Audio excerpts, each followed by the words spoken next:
আলাইকুম। দেশ এবং দেশের বাইরে যে যেখান থেকে আমার ভিডিও দেখছেন সবাইকে জানাই আন্তরিক শুভেচ্ছা অভিনন্দন।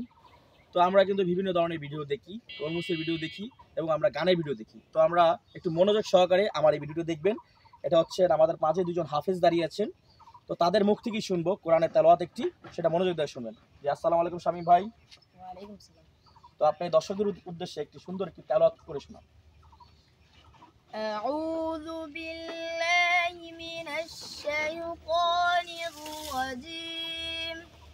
بسم الله الرحمن الرحيم. وكذلك أوحينا إليك روحا من أمرنا ما كنت تدري ما الكتاب ولا الإيمان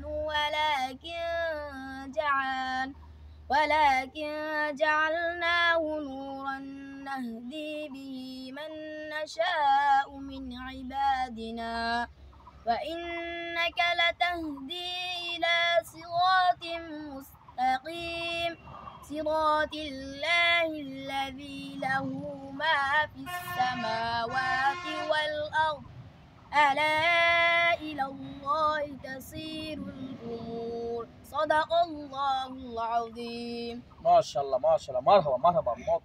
মধুর কণ্ঠ, খুবই সুন্দর। তো সবাই ভালো থাকবেন। আসসালামু আলাইকুম।